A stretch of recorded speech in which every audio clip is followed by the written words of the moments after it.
El estándar probatorio es algo complicado porque es algo que, bueno, finalmente es una postura que toma el juez, ¿no? En términos de lo que establece el artículo 265, de cómo es que valora los datos de prueba, ¿no? Entonces, ¿de qué manera les da valor a cada uno de esos datos de prueba? Bueno, pues esa es una situación que el juzgador de manera libre deberá hacer. El artículo 265 establece dicha circunstancia. Dice que el órgano jurisdiccional asignará libremente el valor correspondiente a cada uno de los datos de prueba de manera libre y lógica, debiendo justificar adecuadamente el valor otorgado por las pruebas y explicará y justificará su valor con base en la apreciación conjunta, integral y armónica de todos los elementos probatorios.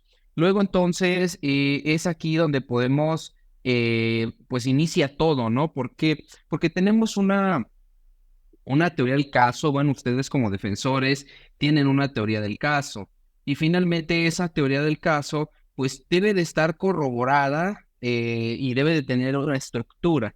Platicábamos en otras ocasiones respecto de la teoría del caso, de cómo es que la estructuran, cómo es que tienen sus elementos fácticos, jurídicos, probatorios, cómo es que tienen sus fases de la teoría del caso. Sí, esta fase recolectiva, depurativa y expositiva, en donde, bueno, pues ya de ahí es la que van a llevar a la audiencia inicial. Recordando primeramente que la audiencia inicial pues va a ser de dos puntos importantes. Uno de ellos viene establecido en el artículo 16 constitucional en su párrafo tercero, relacionado con el artículo 141 del Código Nacional de Procedimientos Penales. Esto implica que el juez de control por parte del Ministerio Público en su solicitud podrá librar una orden de aprehensión. Desde aquí empiezan datos de prueba que permiten suponer que una persona participa en un evento delictivo. Y es por ahí que el Ministerio Público ya de manera oculta, por decirlo así, o inicial, pues le hace del conocimiento a un juez que existe la posibilidad de que una persona cometió un delito mediante una exposición de datos de prueba, ¿sí? Y también la probabilidad de que una persona participó en un evento delictivo. Con eso es suficiente para que pueda el juzgador, obviamente previo análisis de la cautela, poder librar una orden de aprehensión. Luego entonces, en consecuencia al cumplimiento de una orden de aprehensión, tendríamos una audiencia inicial. ¿En dónde era esa audiencia inicial? Bueno, ustedes como defensores o sus investigados les notifican a ustedes que, bueno, ya los han aprendido y que, bueno, tienen que presentarse a la audiencia, ¿no? Y es por ello que cuando ustedes llegan a una audiencia de vinculación a proceso o de audiencia inicial de formulación de imputación, pues en este caso les acaba de hacer llegar la carpeta de la agente del Ministerio Público y evidentemente pues no la han leído. Entonces de ahí parten dos opciones fundamentales. Primera de ellas, bueno, pedirle al juzgador que pueda otorgar unos minutos para que puedan analizar la carpeta, por lo menos saber cuáles son las partes torales dentro de la carpeta, ¿sí? Y poder platicar con su representado para que veamos si de manera armónica existe la narrativa de su representado con el contenido de los datos de prueba que obran dentro de la carpeta de investigación. Luego entonces, con unos cuantos minutos, bueno, podrían tener esa información para poder estructurar una teoría del caso y poder ver si su representado declara o no declara. ¿Sí? Tal virtud es importante destacar que cuando el Ministerio Público pues, realiza esa formulación de imputación, ¿sí? Les explica cinco cosas en concreto. ¿Qué les explica? Bueno, no les explica, sino los expone, se lo hace saber a su representado, el hecho que se le atribuye, circunstancias de tiempo, modo y lugar, la forma de intervención, la clasificación jurídica y también el nombre de los acusadores. Todas esas cosas es lo que le hace saber la fiscalía a su representado. Evidentemente es tiempo de que pueda contestar su representado a dicha imputación.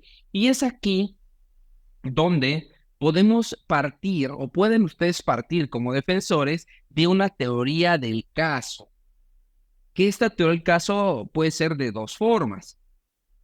Puedo ir o pueden ir ustedes mediante una defensa pasiva únicamente, haciendo saber los datos, las contradicciones de los datos de prueba de la fiscalía, o bien también ustedes ofrecer datos de prueba para poder acreditar alguna teoría del caso.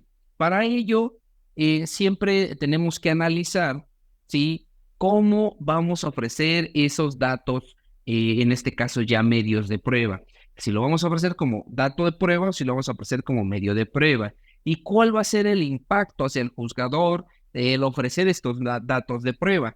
¿Qué resolución voy a conseguir con esos datos o con esos medios de prueba?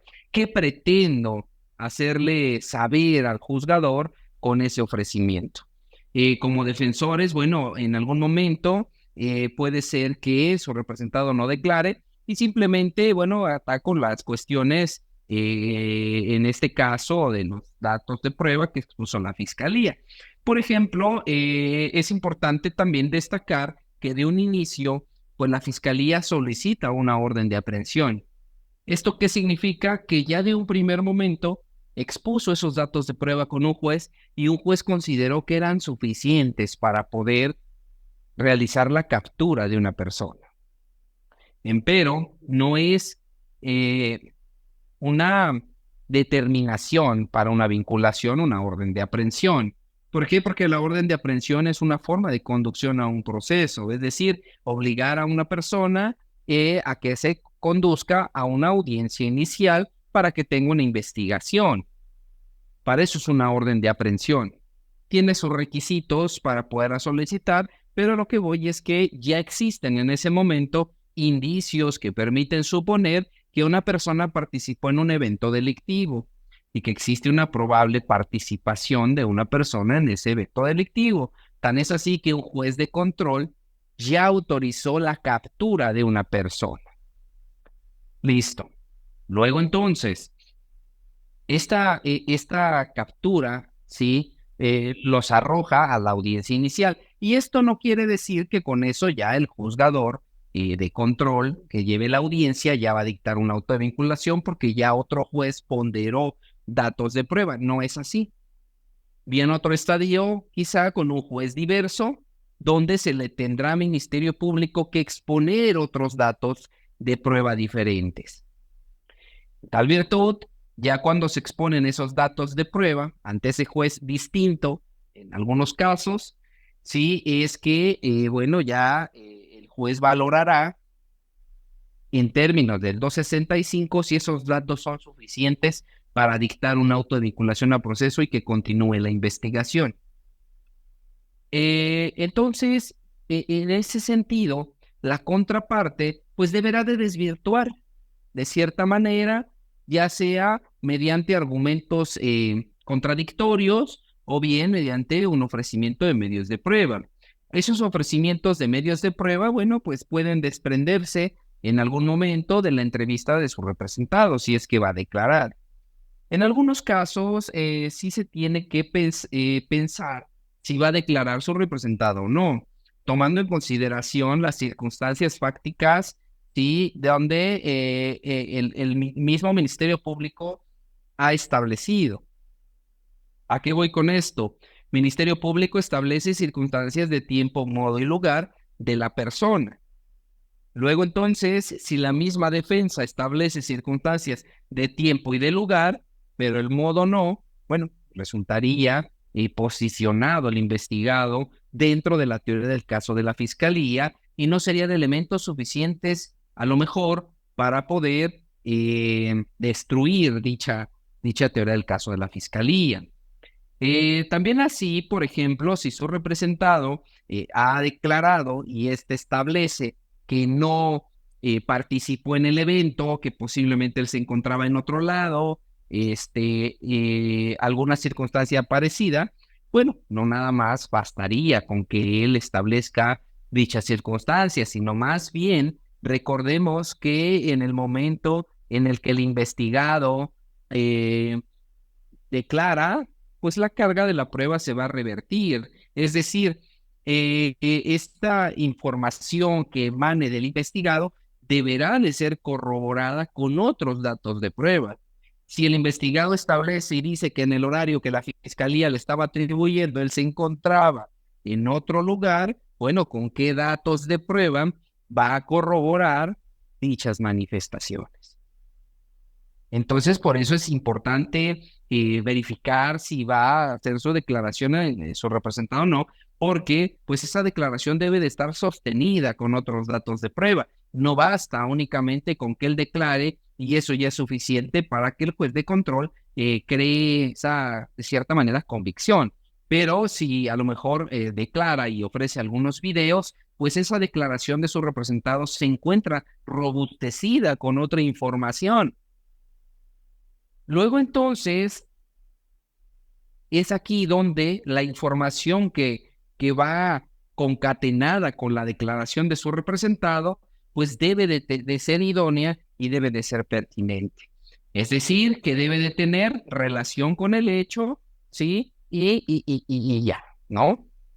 Luego, esto tomando en consideración precisamente que tengamos una defensa activa, porque también pudiera advertir, dicen, bueno, el Ministerio Público tiene que acreditar el hecho. Eso me queda claro. Ah, bueno, entonces como el Ministerio Público tiene que acreditar su dicho, defensor no va a hacer nada. Finalmente hay que el juez resuelva, que el Ministerio Público exponga y que el juez resuelva. Ah, bueno, pues entonces el juez puede ser que a consideración de él tenga indicios razonables y va a vincular un proceso y el defensor entonces pues no tendría esa importancia o relevancia dentro de la audiencia. Sigo existiendo. ¿Cuál va a ser la teoría del caso de la defensa? Bueno, pues eso parte precisamente de los hechos, parte de lo que platiquen ustedes con su representado. Pues platican con su representado y relativamente, por ejemplo, Ministerio Público, dentro de la carpeta de investigación, obran datos, incluso videos, señalamientos de personas que su representado sí participó, bueno, pues entonces el señalamiento es contundente, como dicen vulgarmente, ya está dado, ¿no? Entonces la teoría del caso a lo mejor de la defensa será en otro estadio procesal. A lo mejor la teoría del caso, que es lo que vamos a atender en un momento, es la medida cautelar, a lo mejor, no tanto la no vinculación, porque saben que en la no vinculación posiblemente pues no logremos convicción ante el juzgador, pero posteriormente a lo mejor en una medida cautelar pudiera obtener su libertad y preparar una estrategia para juicio oral. Por eso insisto, a lo mejor ¿qué es lo que van a estructurar como teoría del caso? ¿Qué van a exponer? El hecho de tomar un asunto penal no implica únicamente tomar el asunto de manera improvisada, ¿sí? Y bueno, sobre el camino vamos viendo qué sucede. Deber de estructurar una teoría del caso en donde tenga esas fases, la teoría del caso, para poder exponer de manera organizada los datos de prueba que tiene también la defensa, si es que va a ser una defensa activa, ¿sí? Existen probabilidades de que en algunos casos se ha escuchado que a lo mejor los datos de prueba con los que cuenta la fiscalía no corresponden con horarios, no corresponden con testimonios, no corresponden con vecinos. Y bueno, esa información el juez no la tiene, porque solo va a tener la información que la fiscalía le hace llegar. Pero si el defensor levanta la mano y dice, señoría, ofrezco un video, en ese video se advierte en el horario que la fiscalía dice que sucedieron los hechos, no pasa nada, no hay nada. Póngalo para que vea. Dice la fiscalía que hubo un asalto, que incluso salió corriendo y que se fue X cosa. Y ve el video de esa calle y esa calle y no aparece nada. Bueno, por eso se establece de un primer momento que dependiendo la teoría del caso que tengan, es que si van a ofrecer o no van a ofrecer, es que si van a llevar una defensa activa o pasiva. Y por eso en algunos comentarios y luego establecen, bueno, ¿yo por qué tengo que probar si yo soy el defensor? Dicen los defensores. O el imputado, ¿no? Quien tiene que probar es la fiscalía. La fiscalía va a exponer datos. Si esos datos no corresponden con la realidad, el juez no lo va a saber hasta que se lo haga valer quien la defensa. argumentos defensivos pudieran destruir los argumentos de la fiscalía y eso implica un auto de no vinculación a proceso. Pero esos argumentos que va a dar el defensor, bueno, puede ser de dos puntos, como lo acabamos de ver. Datos de prueba de la fiscalía que se contrapongan, que sean inverosímiles, o bien datos o medios de prueba que exponga la defensa. Y bueno, también pudiera ser que el juez pondere y que le asista la razón a la defensa y dicte un auto de no vinculación al proceso. Pero sigo insistiendo, ¿cuál es la teoría del caso? ¿Sobre qué van? ¿No? Y eso lo sabemos hasta que se tiene acceso a la carpeta de investigación. En una audiencia de vinculación a proceso, bueno, es difícil poder estudiar en el momento de la audiencia y es por eso que la mayoría de las veces duplican. Y hay una recomendación que quisiera yo darles. La legislación y la Constitución establece que su representado puede declarar en cualquier momento. ¿Eso qué significa? Pues eso les da pauta precisamente a que cuando sea el momento de la formulación de imputación y posteriormente su defenso quiera declarar, si quieren, no lo puede hacer en ese momento. Ministerio Público expone argumentos vinculatorios, solicitan duplicidad, juntan sus datos de prueba, regresan y expone su representado la teoría del caso. Y posteriormente incorporan datos o medios de prueba para sostener la narrativa de su representado. Es por eso que tenemos que analizarlo, ¿no? Otros casos, bueno, como dicen vulgarmente, bueno, ya no puedo hacer nada, hay unos videos, hay señalamiento directo, bueno, ya está todo perdido. ¿Qué te parece si debatimos una medida cautelar? En este caso, también, para poder dictar un auto de vinculación a proceso, pues no va de la mano con la medida cautelar, es decir, son momentos procesales distintos. Pero imaginemos que hay una formulación de imputación, solicitan duplicidad, se requiere establecer esta situación que si va a estar pasando su proceso por fuera, o bien puede ser que tenga su proceso también en prisión. Y es aquí también donde lo vamos a atender porque es todo esta circunstancia de la medida cautelar resulta relevante destacar en el sentido de que la medida cautelar no va aparejada con un delito. Pero ¿cómo está esto? Muy sencillo. Muchas ocasiones hemos escuchado, a pesar de que ya tenemos varios pronunciamientos respecto incluso del caso Zompantla Tepile y otros, respecto de la prisión preventiva oficiosa, pues esta sentencia orilla precisamente a la fiscalía a que, bueno, se limite a solicitarla, el juez también se limite a imponerla. ¿Por qué? Porque hace rato yo vi por ahí en un comentario que dijeron, y el principio de presunción de inocencia, ¿qué pasa? El principio de presunción de inocencia tampoco va aparejado con la medida cautelar ni tampoco con la vinculación a proceso. Les explico. El principio de presunción de inocencia implica que la persona durante todo su proceso deberá ser tratado como inocente, circunstancia que sí acontece. Es decir, cuando detienen a una persona es tratado como inocente.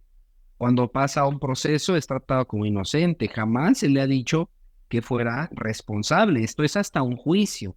Incluso se advierte en un auto de vinculación a proceso que se deberá establecer la probabilidad de que la persona participó en ese evento delictivo. Es decir, no establece de manera contundente que ya haya cometido ese delito. Por eso a veces los argumentos de las defensas, pues son esos, ¿no? Es que se violentó el principio de presunción de inocencia, ¿sí? Entonces, es tratado como inocente, por eso no se violenta ese principio de presunción de inocencia, no hay una sentencia todavía, se está investigando. Pero esta parte de donde se está investigando va de la mano con la medida cautelar y les voy a explicar por qué. Debemos de tomar en consideración que la medida cautelar, pues precisamente tiene una finalidad. Y la finalidad de la medida cautelar, pues viene también de la mano con el artículo 20 constitucional en su primer apartado, en donde establece que el objeto del derecho penal es el esclarecimiento de los hechos, pero donde que nos interesa es precisamente que el inculpado no quede impune, el delito quede impune, ¿sí? También que se repare el daño. Y bueno, pues si se sustrae una persona de la investigación, evidentemente no va a poder pagar, quedará impune. Por eso es que esta medida cautelar se tiene que justificar. Ministerio Público deberá de justificar esta medida cautelar. ¿Y cómo va a justificar esta medida cautelar? Pues de manera muy sencilla. La medida cautelar va a ser justificada, ¿sí? Siempre y cuando existan datos en concreto de tres cosas. Número uno, que se pueda sustraer de la acción de la justicia. Número dos, que pueda obstaculizarse el proceso. Y número tres, que esté en riesgo las víctimas. Ahora, si ustedes verifican el artículo 156, pues vamos a ver esa proporcionalidad de la medida cautelar.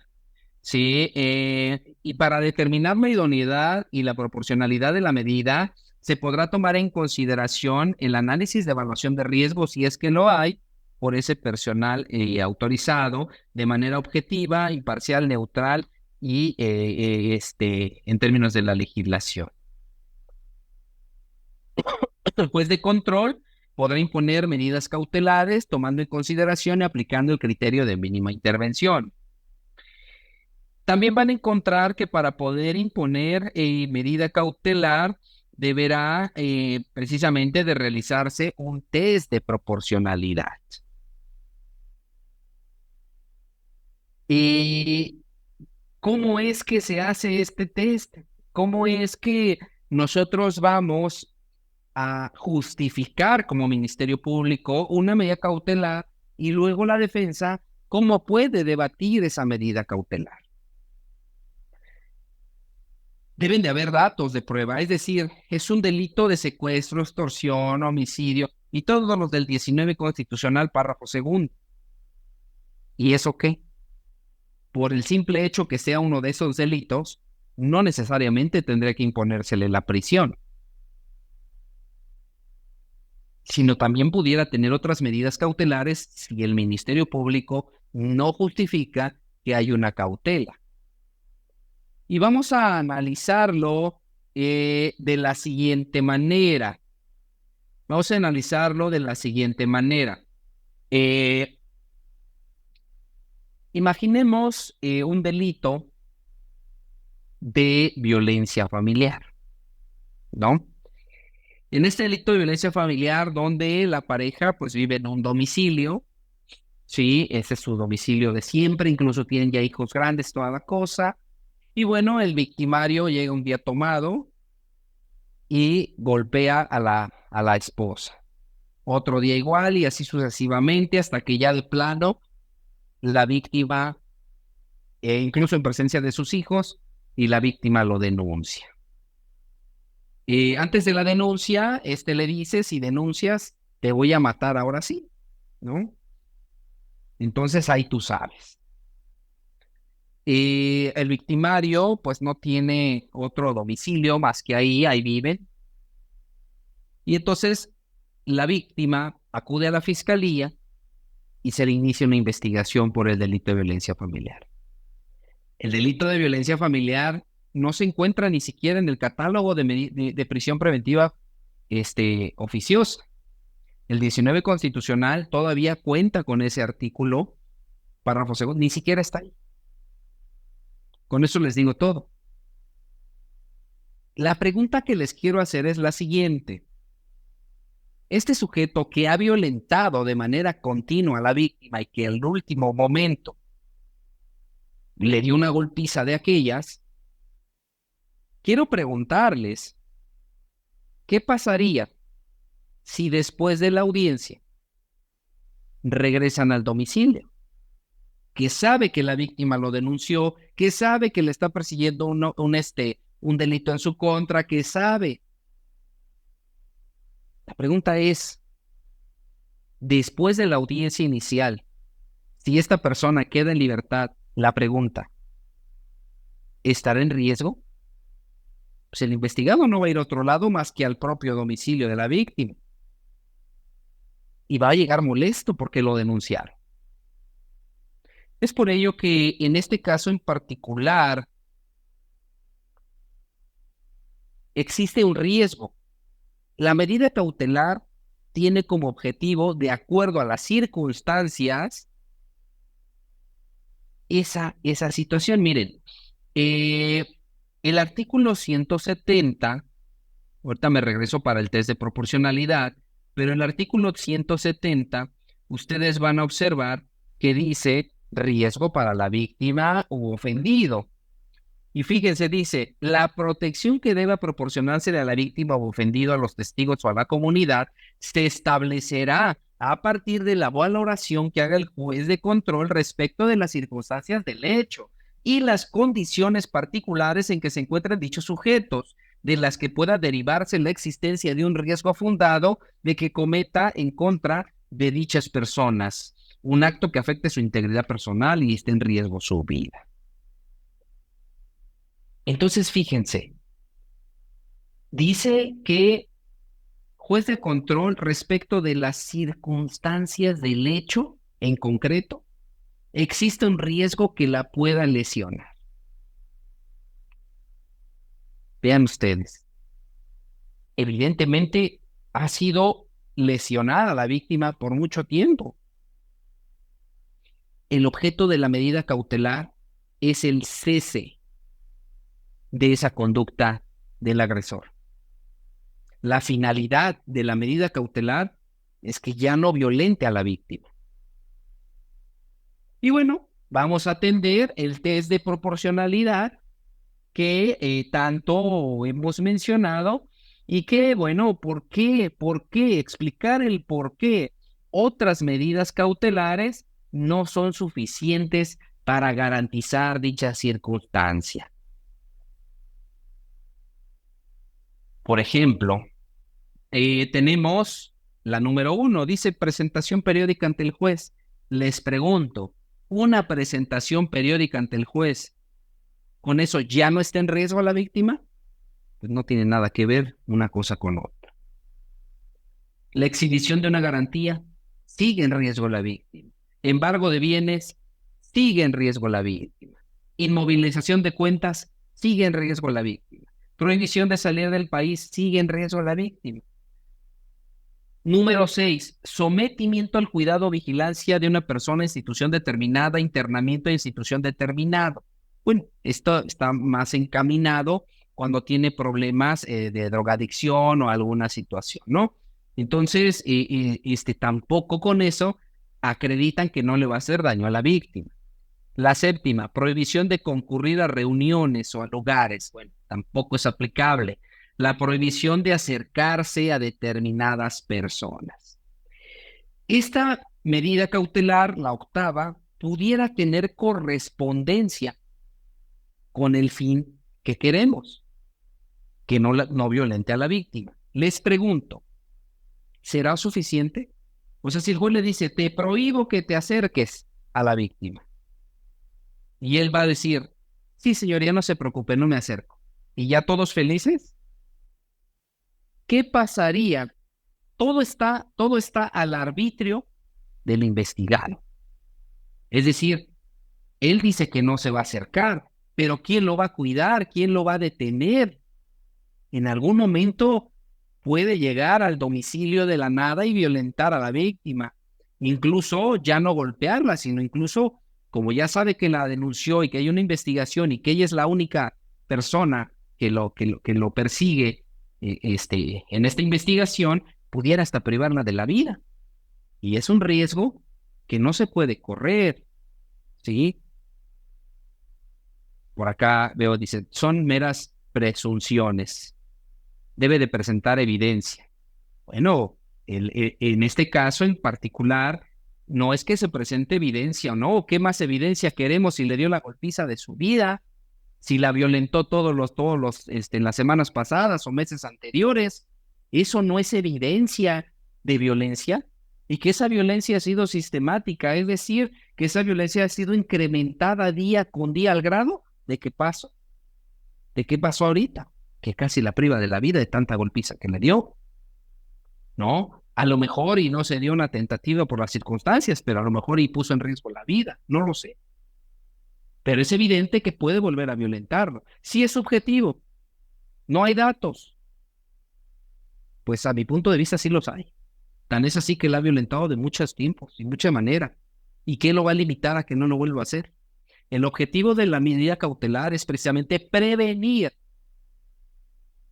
La Corte, bueno, también tratados internacionales, sobre todo la Convención para Erradicar todas formas de violencia contra la mujer, esta Convención Belém-do Pará establece precisamente que las autoridades están obligadas a prevenir y erradicar la violencia en contra de la mujer, en este caso en concreto, ¿no?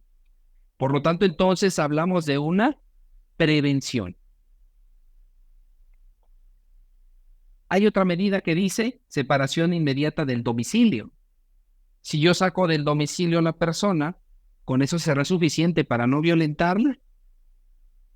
Digo, a lo mejor, pero sigue existiendo esa situación, aunque sea mínima, aunque sean presunciones, de un riesgo que corre la víctima, ¿sí?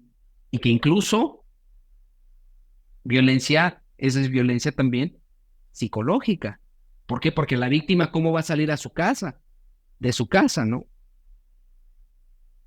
Luego, suspensión en el ejercicio del cargo, bueno, no es aplicable. Suspensión del ejercicio de una profesión, no es aplicable. Colocalización de localizadores. En este caso en concreto, ¿a poco si le colocan un localizador ya no violentará a la víctima? Tampoco, no es suficiente. Resguardo de su propio domicilio, pues ahí va a vivir la víctima, tampoco. ¿Se dan cuenta cómo hacemos un análisis de todas las medidas? Y a esto le llamamos test de proporcionalidad. En este análisis de medidas, se dan cuenta que no existe otra medida que no sea la presión. Ahora, por acá vi unos mensajes donde dice que 78 años ya tiene otra medida. Pues vamos a poner ese caso en concreto, ¿no? Ese caso en concreto de esta persona que, pues esta persona que violentó a su pareja, pero que tiene 78 años. Vamos a imaginarnos, ¿no? Por la violencia familiar. Llega con un juez y entonces hablamos de algo en concreto que se llama excepcionalidad de la medida cautelar, que también tiene ciertos beneficios, por decirlo así, las personas que cometen delitos, ¿sí? Y que tienen una edad mayor. Fíjense lo que dice.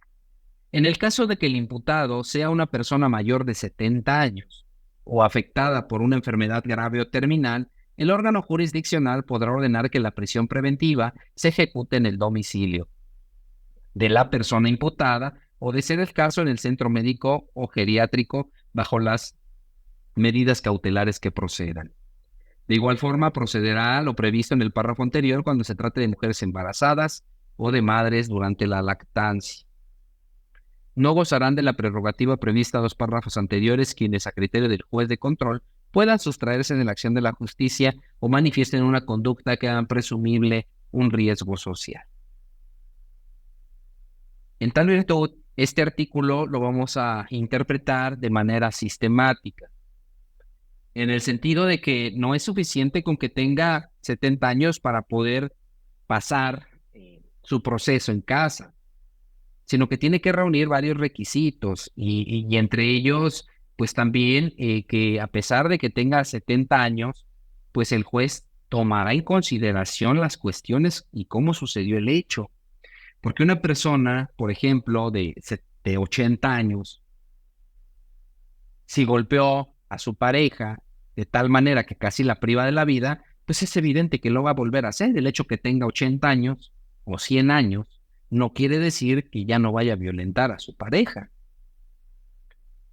Por eso es que en este caso en particular, esta excepcionalidad de la medida cautelar deberá de estar acorde al arbitrio judicial, partiendo de dónde, de qué, de las circunstancias fácticas, cómo sucedió el hecho, y así determinará tal circunstancia.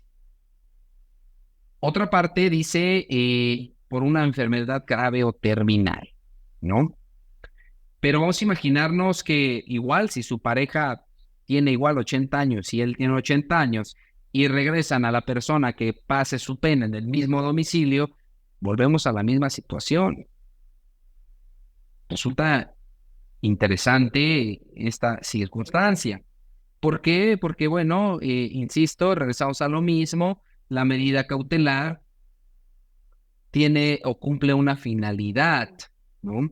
Y esa finalidad como tal, pues es precisamente que no se vaya a sustraer de la acción de la justicia, que no vaya a obstaculizar el proceso, o bien que proteja a las víctimas, si es el caso. Ahora vamos a imaginárnoslo de otra manera.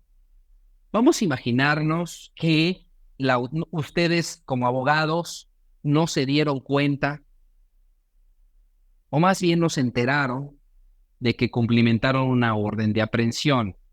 Luego entonces se enteran posteriormente porque la familia les dice, el defensor de oficio duplicó. Y ustedes ya les toca agarrar el asunto a partir de la duplicidad del término. Y se dan cuenta al ver los videos que no se debatió la medida cautelar, ¿no? Simplemente dijeron, no, pues la prisión está bien, no hay problema, ¿no? Y dicen, bueno, ya le impusieron la medida cautelar, ahora está en prisión, ¿qué puedo hacer? Bueno, hay una situación también que ustedes pueden solicitar revisión de medida cautelar. La revisión de medida cautelar se va a dar cuando hayan variado de manera objetiva las condiciones que justificaron la imposición de dicha medida.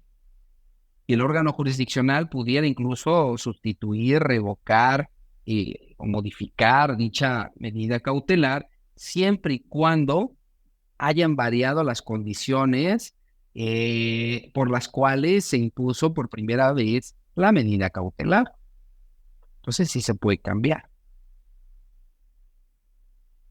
Bien, vean ustedes entonces el contexto, ¿sí? Que tenemos, como para ir resumiendo, que efectivamente el estándar probatorio para el dictado de una vinculación a proceso es mínimo. Solamente se debe de acreditar probabilidad de que una persona participó y eso es suficiente. Pero ¿qué sucede al contrario? Es decir, la defensa, pues también puede ofrecer todos los datos o medios de prueba para acreditar de manera probable que no participó, ¿no? No es su trabajo, no, porque el sistema es que la persona que acusa, Ministerio Público, tendrá que acreditar lo que está diciendo. Pues Ministerio Público lo va a acreditar en algunos casos, ¿no? Pero puede ser que por acá la de defensa tenga otra información diferente. Bueno, el juez le generaría duda y pudiera dictar un auto de no vinculación. Artículo 19 constitucional, párrafo primero, y artículo 316, párrafo tercero, dan la pauta precisamente para el dictado de un auto de vinculación a proceso. Y por ahí van a encontrar el 155, la medida cautelar, sí, y 156 respecto del test de proporcionalidad de la medida cautelar. Entonces, en tal virtud, el artículo 265 establece la forma en cómo el juez va a resolver dichas circunstancias y va a ponderar las pruebas. Y bueno, por acá dice Abraham, caso que no solicite el sobreseimiento, no lo entendí. No es, dice Juárez, entonces no es por completo el MP acreditar. Bueno, el MP sí tiene que acreditar, eso sí, dice por acá José Cruz. ¿Por qué el juez de control vincula proceso cuando se inició violencia familiar y luego la unidad especializada judicializa por tentativa de feminicidio? Porque la lesionó con un cuchillo y la lesión tarda en sanar hasta 15 días. Será tentativa de feminicidio inacabada cuando se demuestre la relación de hecho y existe un abuso de poder. ¿Qué es más conveniente, aportar videos del imputado desde la agencia del MP o hasta la primera audiencia con el juez? Bueno, considero que lo importante es que ya tengan conocimiento de la carpeta, porque si ustedes informan, recuerden que hay un principio y ese principio se llama principio de adquisición de la prueba. Si ustedes ante el MP ofrecen esos videos y esos videos de alguna manera, en algunos minutos les beneficia, pero en otros les perjudica, pues evidentemente el Ministerio Público lo va a tomar en consideración en su perjuicio. Entonces yo les recomiendo que lo ideal es que lo guarden, recuerden la fase recolectiva de la teoría del caso para poderle exponer ante el juez de control, ya que tengan todos los datos de prueba que les exponga el Ministerio Público. José Cruz dice, ¿cómo demuestro la pertinencia y idoneidad de un medio de prueba? Como argumento es la pertinencia y idoneidad, debe ser al juez de control. Mira, cuando ustedes ofrecen medios de prueba en audiencia inicial, porque es una facultad exclusiva de la defensa, pero bueno, como un ejemplo, en juicio oral, pues también se pueden incorporar algunos por parte de la fiscalía, incluso como prueba nueva, pero en este caso en concreto inicial, ustedes pueden ofrecerlos y deben de ser, por ejemplo, vamos a imaginarnos que un perito van a ofrecer un video sacaron de un teléfono, ¿no? Teléfono celular. Ofrezco al perito en informática. ¿Por qué ofrezco al perito en informática? Porque el perito en informática extrajo el video. Eso habla de una idoneidad, ¿sí? Por ejemplo, ofrezco un perito en criminalística para que extraiga la información. Bueno, perito en criminalística, ¿cómo va a extraer la información si él no es su área, ¿no? Entonces, cuando hablamos de pertinencia, este es un ejemplo. Ofrezco un perito en informática toda vez que él extrajo esta información, ¿no? Más bien de idoneidad. Cuando hablamos de pertinencia es que esa información tiene que ver con los hechos. Dice Medina Hernández, el representado puede declarar de forma escrita, pues no establece el Código Nacional que no se pueda esto en sede ministerial. Claro, eso se le llama declaración. Puede declarar ante la agencia del Ministerio Público sin mayor problema y lo puede volver a declarar ante el juez de control. No pasa nada. Abraham dice, para mí es tratado como inocente y cierto momento de absolución. Juárez dice, pero adentro del penal es tratado como un costal de box. José Cruz, la imposición de la medida cautelar de prisión vulnera la presunción de inocencia porque se está castigando, privando de su libertad, justificando tal. Bueno, puede ser desde su punto de vista, desde el punto de vista del que expone, no es así. ¿Por qué? Porque la prisión se va a dar para evitar la sustracción de este y también para evitar el riesgo de las víctimas. Hay dos derechos que se deben de tutelar, la libertad y obviamente la víctima.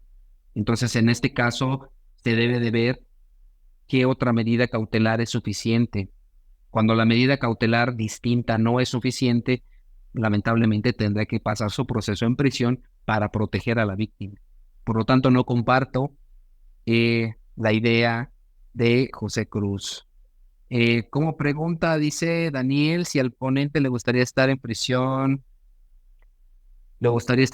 si fuera investigado o vinculado a procesos, si cree que es un trato de inocente. Bueno, ya lo expuse. La Corte dice que no reconoce el riesgo para la víctima. Dice, ¿podrá actuar oficiosamente el MP o el juez? Bueno, Juárez no nos dice bien a qué se refiere. ¿Habría violencia? Dice Fabi. Sí, sí es la violencia. Bueno, está afirmando. Si hay riesgo, creo que están contestando ahí lo que les pregunté hace rato. Si la persona tiene 78 años, también ya lo expuse. Por acá nos dice no garantiza.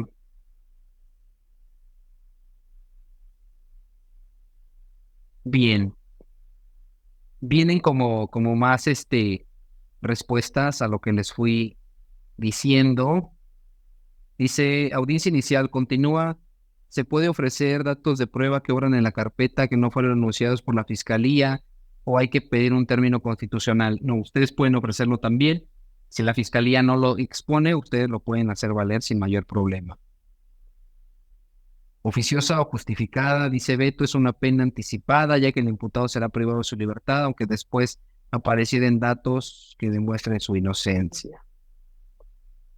Ok. Si judicializa una carpeta de investigación, aun cuando existió un archivo temporal, el cual no fue impugnado por la víctima en el momento, debo mencionarlo. Bueno, si existe un archivo temporal y después se reabrió, pues el objeto del archivo temporal es precisamente dejar en un momento la investigación hasta que aparezcan nuevos datos. Si es que hay nuevos datos y cumple con las reglas de la prescripción, pues puede volver a ejercitar acción penal sin ningún problema. Y buenas noches a todos. Por acá un montón de saludos que vi por aquí en el Face. Son todos los mensajes que yo veo. Sí, y bueno, todos los que estén interesados, pues ya les comentaba, pueden ustedes inscribirse ahí a la maestría que tiene también aquí el sistema acusatorio o varios cursos también virtuales que tenemos. En este caso, por ejemplo, la etapa de juicio oral que va a iniciar, el curso que voy a dar de teoría del delito. También inicia ya también este curso y también otro curso de una persona, es un abogado muy importante, que se llama el maestro Naiber. Maestro Naiber es de Venezuela, él va a dar la teoría de la prueba. Entonces, pues hay varias cosas por ahí, varias sorpresas para todos ustedes. Esperemos puedan tomar alguna de las capacitaciones donde ya de manera muy especial y particular les explico, pues, varios puntos importantes dentro del sistema penal acusatorio. Entonces, maestra Monse, no sé si tengamos más preguntas por otro lado. Contesté al parecer todas las preguntas que pude. Pueden seguirme también en redes sociales como abogado Eric Mejía. Sí, en Facebook, Twitter, Instagram, en el TikTok, en YouTube, en todo donde subo videos también que pudieran aportarle. Entonces, pues maestra, le dejo el uso de la voz si hay alguna otra pregunta o bien alguna otra información. Muchas gracias a todos. Buenas noches. No, al contrario, muchísimas gracias. Justo estaba por decirle si nos podía compartir sus redes sociales. La verdad es que está muy activo y los temas que va a impartir, o más bien los cursos que va a impartir, están bastante interesantes. Si ustedes quisieran, bueno, más bien, ahorita en un momento les pego en Inte sus redes sociales del maestro y comentarles, en el mes de junio iniciamos la maestría en juicios orales totalmente en línea y en el mes de septiembre se inicia de forma presencial en Ciudad de México, así que si quisieran informes, con muchísimo gusto pueden ir poniendo la palabra informes en el chat y en el transcurso del día de mañana les vamos mandando la información. Muchísimas gracias, maestro, muchísimas gracias al Sistema Acusatorio, a todos los que nos vieron y a Universidad CIPEC. Buenas noches. Hasta luego, buenas noches a todos.